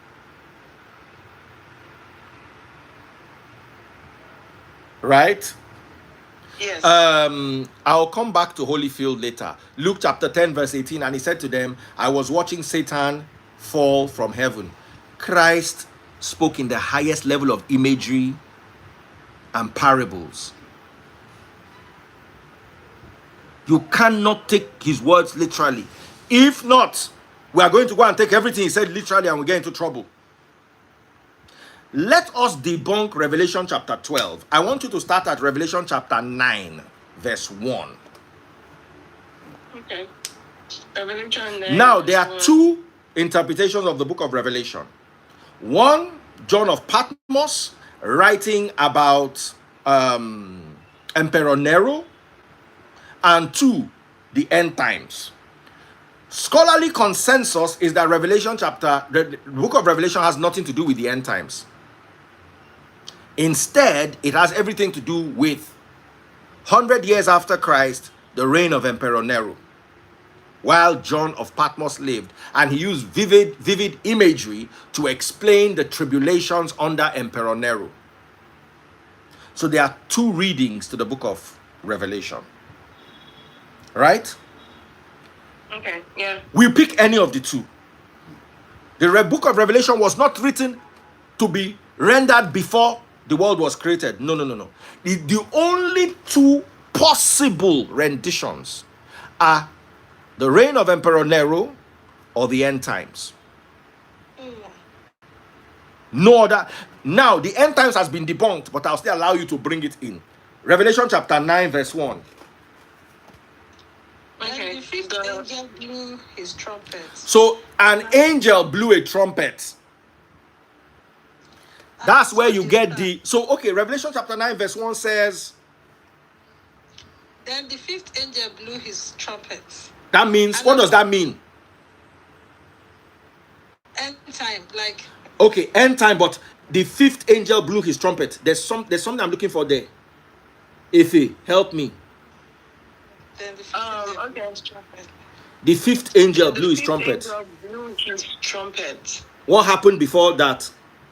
That means the 1 to 4 has already... God bless you. So angel 1 to angel 4 has blown their trumpet. So Revelation chapter 9 starts with the fifth angel blowing trumpet. Go to the last verse in Revelation chapter 9. Last verse. Scroll to the bottom. Yeah, and it's verse 20. But the But the people who did not die in this plague still refused to repent of their evil deeds and turn to God. They continued to worship demons and idols made of gold, silver, bronze, stone, and wood. Idols that can neither see nor hear nor walk. Oh, sorry, that's not the last. And they did not repent of their murder, of their fires, or their witchcraft, or their bashing immorality, or their theft. Sorry, that was the last verse. Now read verse 10, chapter 1. Sorry, chapter 10, verse 1. Revelation 10, verse 1. Then I saw another mighty angel coming What down does that from mean now? Another mighty angel. So just from the fifth angel of another angel. so Revelation chapter 10 is a continuation of chapter 9. Chapter 9. It starts with what word? There's a word at the very beginning of the chapter. Then. The Greek word is ke. It can be translated, depending on the context, as and or then. It's ke. So Revelation chapter 9 starts with ke, and or then this happened. You can use and the fifth angel blew his trumpet. It will still be within context because 4 angels don't blow their trumpet. We don't go Revelation chapter 10 now. Now go to Revelation chapter 11. What does it start with? Then. Once again, Revelation chapter 11 is a continuation of Revelation chapter 10, which is a continuation of chapter 9, which is a continuation of chapter 8. I'm trying to establish something here. Then go to Revelation chapter 12 and read the first word. Then. Once again, ke. Meaning, Revelation chapter 12 is a continuation of all the way from the beginning of Revelation. For Revelation chapter 12 to happen, 5 angels must have blown trumpets. Yeah. So how can you negotiate? It takes a certain level of absolute stupidity to say this is what happened at the beginning of time. You are trying to superimpose Revelation chapter 12 because you don't want to agree that the book of Enoch is important. So you are removing Enoch, but you want to bring in Revelation that is either the end of the world or a period that is specific to the reign of Emperor Nero. And all scholars agree that forget this end times BS. It was vivid imagery about the trials and tribulations of Christians under the reign of Emperor Nero. That's scholarly consensus. But I will allow you to bring in the end times, because either way, you cannot use this to establish anything unless you are so far from being a scholar that you are actually an insult to intelligence. And I say this with no mean attributes. But you guys get what I'm talking about. Yeah. Except Ebuka. Ebuka is never going to get it. Holyfield is going to argue from here till tomorrow. They're never going to get it. They will eventually. Now, I want you to help me Google something. It's difficult to unlearn something that has been. That's why I was trying to ask that if he's a question, how do you now balance it? Because I'm sure he's been there before when he was unlearning all these things and realizing like, oh my God, what is this? How did you balance not falling out completely? I want you to Google contradictions between the book of Genesis and the book of Enoch. I thought Ebuka don't understand. He don't type that shit. Wait till you type again. He don't type. New Revelation chapter 12 happened before the creation. I told you. I don't tell Ebuka, say, may you not talk again. Please, guys, going forward, we are ignoring Ebuka. He doesn't exist. We are ignoring him. Contradiction between the book of Genesis and the book of Enoch.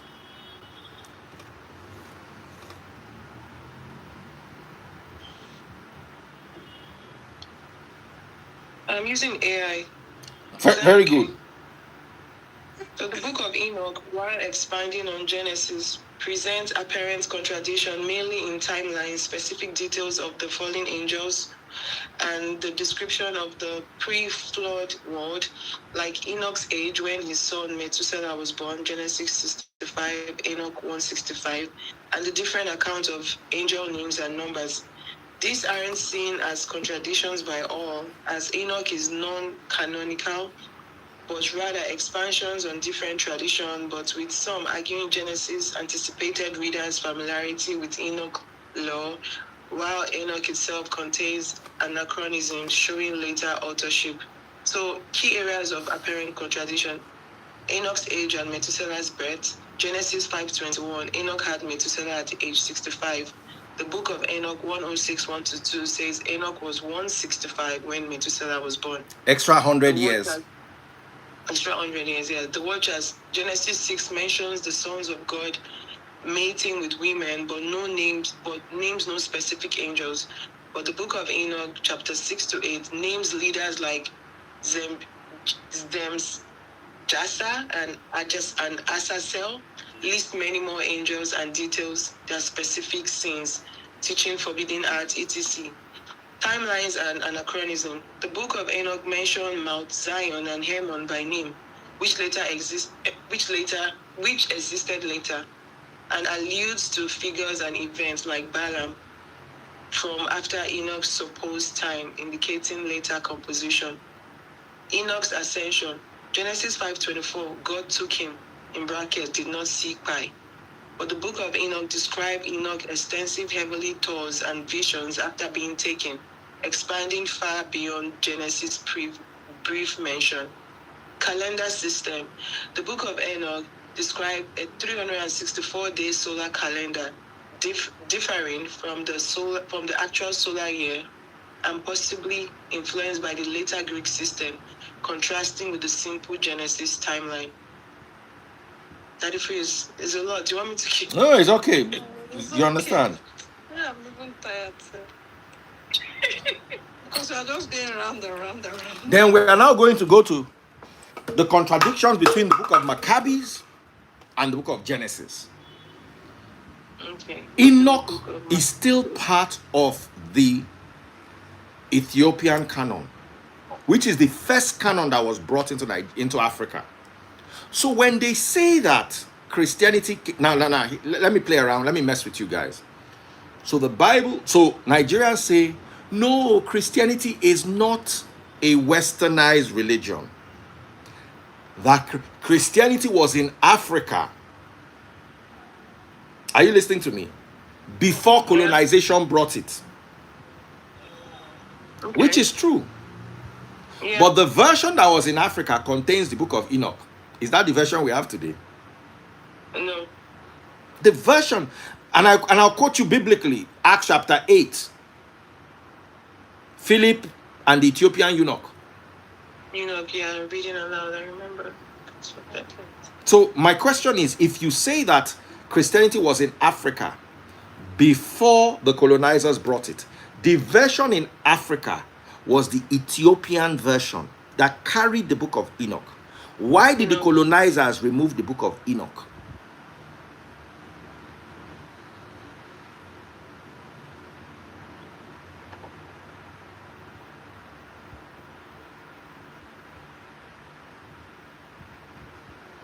Holyfield said Revelation happened 70 AD. All scholars, somebody said, can I join? I don't want you to stress us. I don't want you to come and act wise without having any proper, because I'm losing my patience. We all know scholarly consensus. You can't come and tell me what you think unless you are a scholar. You can't come and tell me that I think. You can't think until you've done the work. We are talking about, so today we have talked about the critical text, the majority text, the Textus Receptus, the Dead Sea Scrolls, the book of Enoch, the book of Maccabees. If you are not familiar with these books to the point where you understand them and you have done extensive work on them, don't come and talk. We are not talking about people that we quote Luke and Mark. We are talking about people that have read the historicity and every other thing that involves in bringing this together.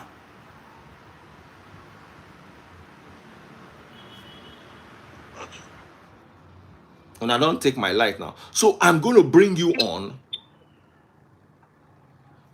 I am a scholar as well. Who is the person that said that wants to come? Ima. Jude? Ima No, no, Yomas. no, no, no, no, no, no, no. I can't deal with Ebuka. Ebuka is backward. Ebuka is hustling backwards. Ima Yomax. No, there was somebody else that said he wants to come. Okay, Wale. Ebuka said he's a scholar. You must be in KG2. Ebuka Jesse is not a scholar of anything except maybe Janet and John. That book that we used to read as children. That's where his scholarliness reaches. Ebuka, please, I beg in God's name, don't ever say you are a scholar. They can deport you for that thing where you talk. Holyfield can still claim scholar small. No be you. Why am I not seeing Holyfield's comments?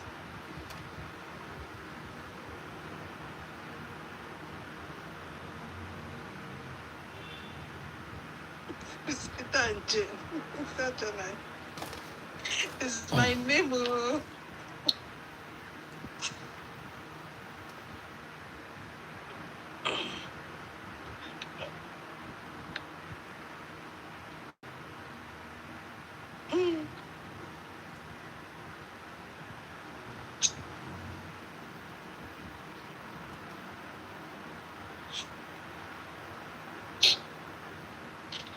You should not make me laugh here. Then when you are done, you are still going to read the book of Jubilees.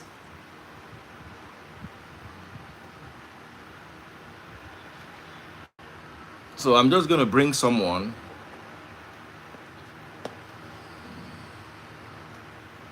My problem with Holyfield is Holyfield would have been a good scholar if not for that guy that he follows, Wes Hoff. Wes Hoff is an apologist. And Wes Hoff will bend everything to suit his apologetic doctrine. So who is the person that said he wants to come? I'm not bringing Holyfield. Holyfield will stress us. What's the person's name? Imayo Max said he wants to come and is a scholar, and then the non-scholar is that want to join is Wale Ola Aderojus. I can't see them here. Can you send me a request? Wale. You've got to be a scholar, and I'm giving you 3 minutes. There's one that says a scholar. I can't see him here. What's his name? Baba, forget Hoff. Hoff now, apologist. Hoff is brilliant, by the way. It's just that he bends everything to suit apologetic. That's why, and that's the problem I have with Holyfield. It's not like Holyfield does not have sense. Like Ebu cannot get sense. Hoff still gets sense. It's just that they bend things. Hoff they study papyrus, so you cannot. Hoff is a deeper scholar than me. It's just that I know when he starts to bend things. That's my only problem with Holyfield. I think it's Godwin. Godwin official wants All right. to join. All right, that's the last person to join. I need to end and rest. No be me, Bill na Papa.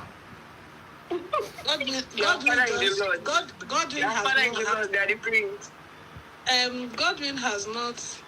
He sent me a request.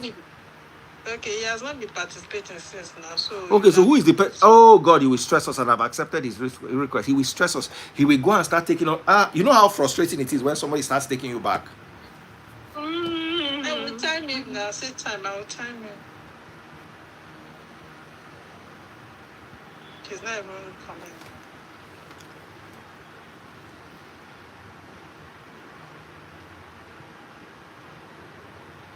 Who is the other person that said he wants to join? In my young Max, he just said I'm ready now. Emayo Max. It's just Imayo there. Max. Just All right. celebrate. This better be good, bro. No, I've got time. Time, madam. Mm-hmm. Accurate timekeeper. Yeah, so It hello doesn't have everyone. light. Hi, we need to see your face. That's number one. I'm not even seeing anybody. Even the first guy that came up, I didn't see him. Okay, light let's is just on. manage. My light is on. I don't know why the camera Okay, is it's not just coming up. rolling. It's All right, you just have rolling. 3 minutes, so just talk. We are tired, Yeah, so so the book of Enoch was popularly read during the Jesus era, like Jesus the Apostle. okay. Hello? And your point is 3 minutes. can Just hear establish you. your point in 3 minutes. You are Time timed. is low. Hello? We can hear you. I know your network is not good because it's rotating. So,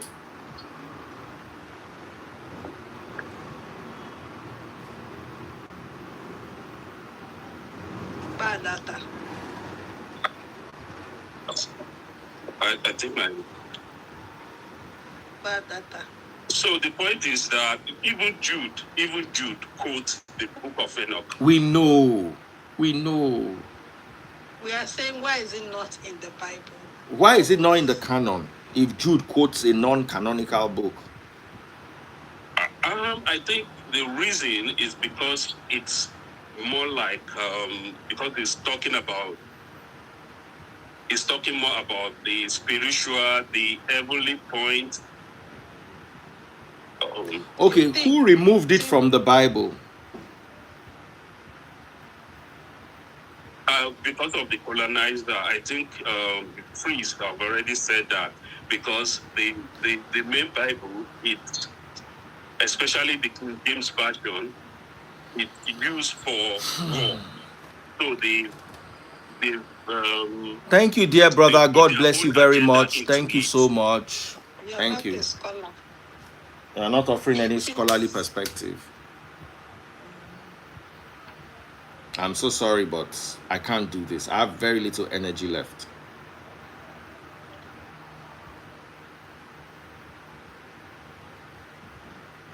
I have very little energy. I think we should end here. I have very little energy left. I think we should end here. But the thing is, there's a lady that said you should bring her. What's her Resi name? Unfiltered.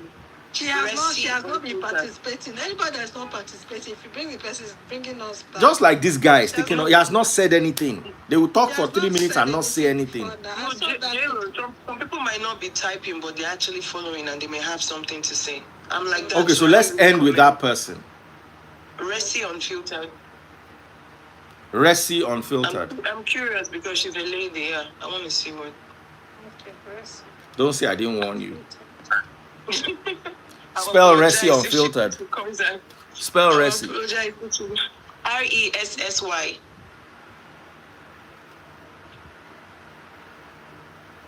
RESSY. Unfiltered, yeah. She didn't even send the request, so I'm now typing it manually. Invite. Oh. All right. We end here. I'm doing it Sorry. because you wanted. Mm.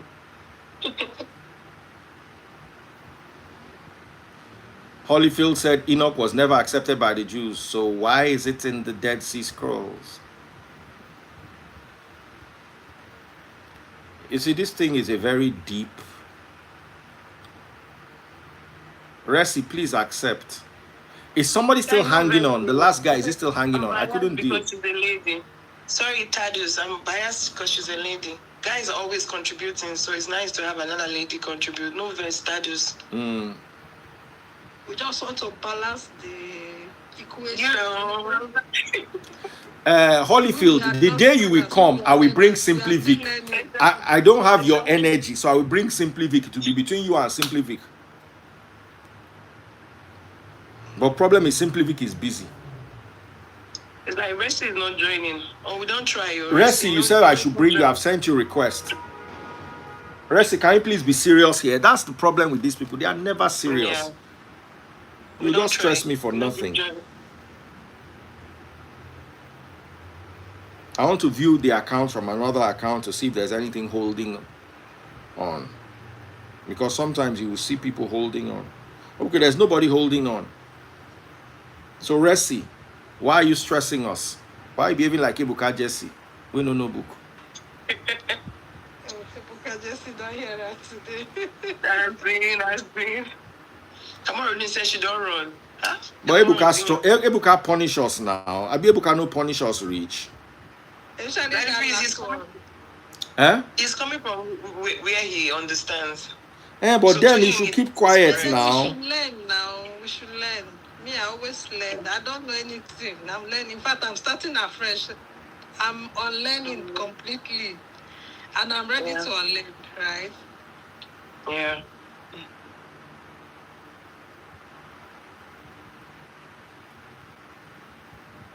Daddy Freeze, they're not joining. How come? Yep.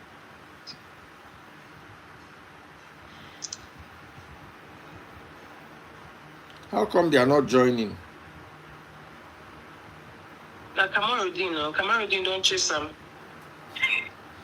All right, guys. Do you know- Let me rest so I do you can know come back. that before we go, for anyone who is willing to listen to this, like going to read in the Bible and really getting to understand new things. Most of us in that shoe, right? We already have some little doubt, even as a child growing up. Thank you. Which me personally I did. So it was easy for us because when you see things we want, then I just want, but why is this like this? Why is it? Why can't we? Why can't? So if you're already in that position, it's easy to want to learn, to understand, because you already have this thing in you. But if it's those people that are already, whatever they've been putting in them, they've just been accepting, and they are and those people are wicked. Such people are very, very wicked. They are very, very wicked. See those people, they are very, very wicked. They don't want to talk, they are weak. So, but if you're already asking questions, why is this like this? Why is this person not doing this? Why is this person not doing right? It will be easy, honestly.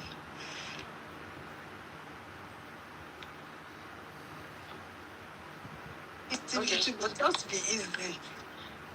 Bye, Daddy Freeze. Bye, JLo. All right, guys. Good night. Take care and God bless. Bye-bye, everyone.